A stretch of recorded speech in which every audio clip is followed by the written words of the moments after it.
मित्रों नमस्कार, मैं हूं पंडित कैलाश चंद्र जोशी। यदि आप अपनी जन्म पत्रिका का विश्लेषण, प्रिडिक्शन कराना चाहते हैं, कुंडली मिलान कराना चाहते हैं, एक्स्ट्रा मैरिटल अफेयर्स का समाधान चाहते हैं, भवन निर्माण, शिलान्यास, भूमि पूजन का मुहूर्त जानना चाहते हैं, विवाह, जनेऊ, यज्ञोपवीत, मुंडन आदि का मुहूर्त जानना चाहते हैं और हमारे द्वारा ज्योतिष सीखना चाहते हैं, तो वीडियो पर चल रहे नंबर पर आप संपर्क कर सकते हैं। प्रियंगु कलिका श्यामं रूपेण प्रतिमं बुधं सौम्यं सौम्य गुणोपेतम तम बुधं प्रणमाम्यहम्। मित्रों नमस्कार, मैं हूं पंडित कैलाश चंद्र जोशी और आप देख रहे हैं मेरा यूट्यूब चैनल संस्कृत विशेष। मित्रों, आज मैं मासिक राशिफल लेकर के आया हूं कन्या राशि के जातकों के लिए, और यह मासिक राशिफल साल का अंतिम महीना दिसंबर 2024 का है। 1 दिसंबर से 31 दिसंबर 2024 मासिक राशिफल कन्या राशि के जातकों के लिए, और यह राशिफल आपकी चंद्र राशि, मून साइन, जन्म राशि पर आधारित है। यदि आप अपनी जन्म पत्रिका का विश्लेषण कराना चाहते हैं तो आप वीडियो पर चल रहे नंबर पर संपर्क कर सकते हैं। आपने थंबनेल देखा, थंबनेल में लिखा है नवग्रहों ने ठाना है आपको कुछ दे करके जाना है।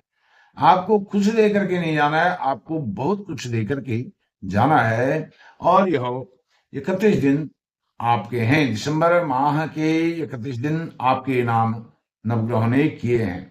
वह किस प्रकार के हैं, इस पर विस्तार पूर्वक चर्चा करेंगे। आपकी राशि कन्या राशि में केतु का गोचर चल रहा है। केतु कन्या राशि के लिए अच्छे नहीं कहे जा सकते हैं, कन्या राशि की शत्रु राशि मानी गई है। केतु के लिए कन्या राशि शत्रु राशि है केतु की।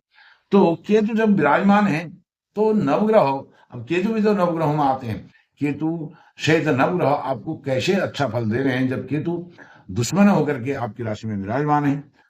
सबसे बड़ी बात यह है, केतु पर गुरु महाराज की दृष्टि है। गुरु महाराज भाग्य भाव में स्थित होकर के पंचम दृष्टि से केतु पर और आपकी राशि पर, कन्या राशि पर केतु पर उनकी दिव्य अमृतमयी दृष्टि से आपके लिए बहुत कुछ दिसंबर के महीने में होने जा रहा है।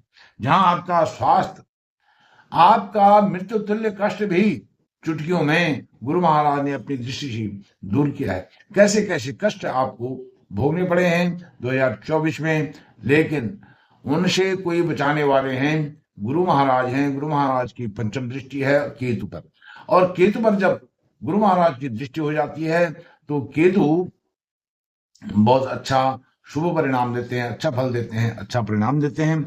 जहां आपके स्वास्थ्य को उन्होंने चमत्कारिक रूप से परिवर्तित किया है, लाभान्वित किया है, लाभ प्राप्त आपको स्वास्थ्य के विषय में हुआ है, वहीं आपका व्यक्तित्व, कृतित्व श्रेष्ठ रहा है, संभाषण अच्छा रहा है, बातचीत अच्छी रही है, लोगों के साथ कम्युनिकेशन बहुत अच्छा रहा है और आगे भी अच्छा रहेगा। दिसंबर के महीने में यह गुरु महाराज आपको देने जा रहे हैं, और गुरु महाराज यहाँ पर लगातार 2 केंद्रों के स्वामी होकर के भाग्य भाव में विराजमान है। केंद्राधिपति दोष भी उनको लगता है, लेकिन वो भाग्य भाव में विराजमान जब हो गए हैं चतुर्थेश, सुखेश और सप्तमेश होकर के, तो यह बहुत अच्छी स्थिति आपके लिए है।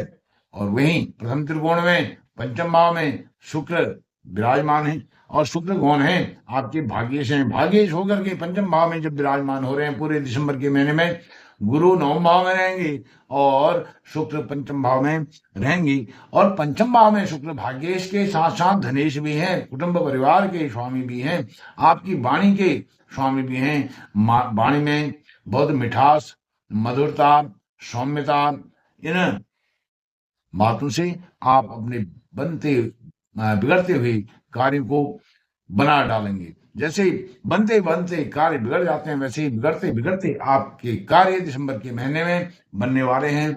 आपकी कम्युनिकेशन स्किल बहुत सुंदर, वाक्पटुता बहुत अच्छी, और जिसके कारण आप लोगों को प्रभावित कर पाएंगे। जिनसे भी आपका संपर्क होगा, किसी भी प्रकार से लेन देन हो, व्यावसायिक बातचीत हो, टेलीफोनिक बातचीत हो, आप बड़ी मधुरता से, सौम्यता से, अपने वाक्पटुता से, वाक्य कौशल से उस कार्य को कर पाएंगे। कुटुंब में भी प्रेम, सद्भाव, प्रेम व्यवहार यह बना रहेगा।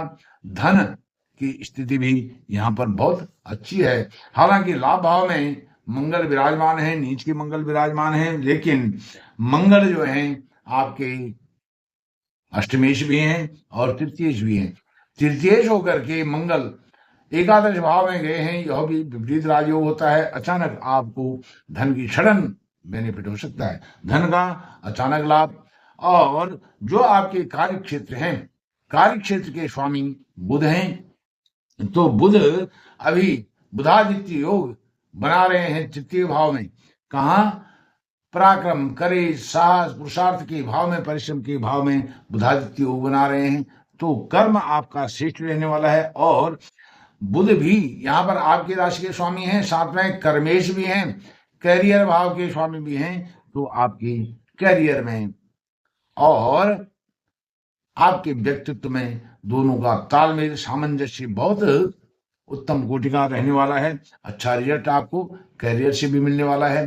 कार्य करते हैं, जहां जॉब करते हैं, नौकरी करते हैं, व्यवसाय करते हैं, जो भी आप कार्य करते हैं उसका अच्छा रिजल्ट धन के रूप में, रेवेन्यू के रूप में, पैसे के रूप में, अर्थ के रूप में, वित्त के रूप में यह बुध आपको दे रहे हैं। क्योंकि बुधादित्य योग बना रहे हैं, जो भी कार्य आप करेंगे उसका पारिश्रमिक, पारितोषिक आपको मिलना ही मिलना है। और वहां सूर्य भी विराजमान है, तभी तो बुधादित्य योग बन रहा है, और सूर्य द्वादशी होकर के वहां विराजमान है।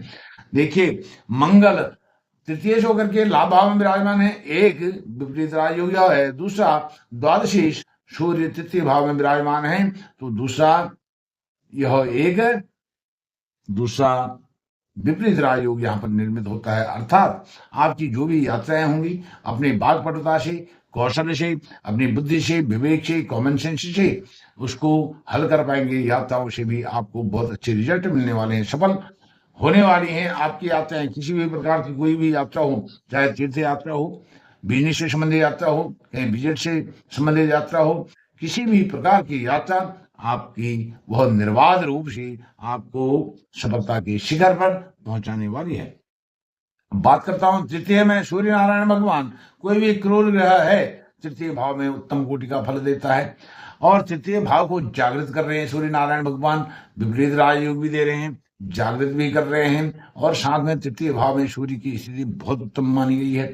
पास पड़ोस के लोग, भाइयों से अच्छे संबंध, मधुर संबंध, जो भी आपके रेडियस में आते हैं और आपके रेडियस में जो आते हैं, जिनके रेडियस में आप आते हैं, सबके साथ आपके मधुर संबंध स्थापित होने वाले हैं। और आपकी वाहवाही यहाँ पर सभी लोग चिर परिचित करने वाले हैं। आपकी होशियारी, आपकी वाग्पटुता, आपकी सूझबूझ, आपकी समझ, आपकी सोच, आपका जो एक कौशल है, चातुर्य है, उस चातुर्य को लेकर के आपकी चारों तरफ वाहवाही होने वाली है। ऐसा यह विपरीत राजयोग आपको मिलने जा रहा है।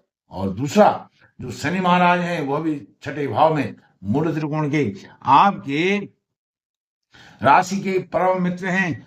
पंचमेश भी, षष्टेश भी दोनों होकर के वह पंचमेश होकर के छठे भाव में शत्रु, ऋण, रोग, इन बातों से आपको दिलाएंगे मुक्ति।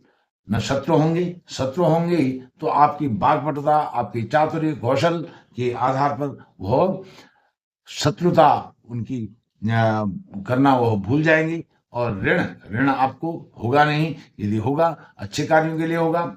आपके गाड़ी के लिए ऋण होगा, आपके घर के लिए ऋण होगा, आपके घर बनाने के लिए ऋण, भूमि भवन के लिए ऋण, और साथ में आपकी घर में जो मांगलिक कार्य होंगे, आपकी रिश्तेदारी में, नातेदारी में, आपकी स्वयं के बच्चों की शादी होगी, विवाह होगा, उन मांगलिक कार्यों के लिए ऋण होना यहाँ पर स्वाभाविक है।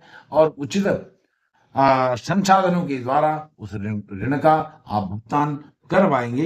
यहाँ पर ऐसी स्थिति बनी हुई है।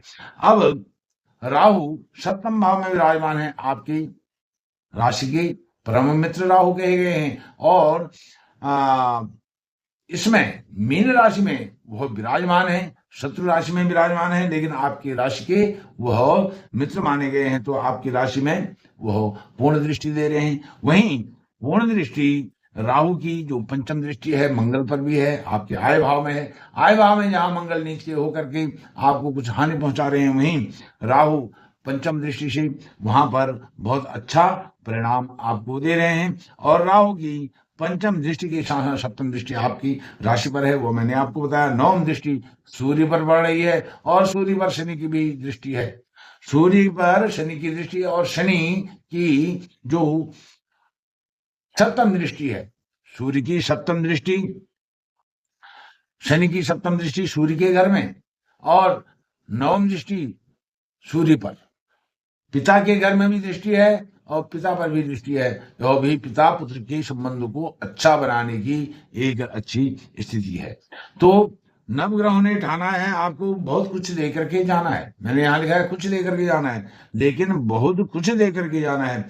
कोई भी ग्रह ऐसा नहीं है जो आपको हानि पहुंचा रहा है दिसंबर के महीने में, क्योंकि शुक्र आपके पंचम भाव में ही विराजमान रहने वाले हैं और आप अपनी बुद्धि विवेक ज्ञान के बल पर उच्च शिक्षा हासिल करके बहुत अच्छी कॉम्पिटिटिव एग्जाम को भी पास कर पाएंगे, जहां पर आपकी पद प्रतिष्ठा होने वाली है, डिजायर्स आपके पूर्ण होने वाले हैं। वहीं क्योंकि त्रिघटे एकादशी राहु, जहां तीसरे भाव में सूर्य विराजमान है, छठे भाव में शनि विराजमान है और एकादश भाव में मंगल विराजमान है, इसलिए तो मंगल नीच के होते हुए भी आपके लिए बहुत शुभ परिणाम देने जा रहे हैं। मित्रों, यह सब विश्लेषण सब था साल का अंतिम महीना दिसंबर 2024। यदि आपको यह कंटेंट अच्छा लगे तो आप मेरी इस वीडियो को लाइक कीजिए, शेयर कीजिए, चैनल को सब्सक्राइब करके मुझे सहयोग प्रदान कीजिए। आपको आगामी नव वर्ष की अग्रिम हार्दिक शुभकामनाएं। बहुत बहुत धन्यवाद। नमस्कार।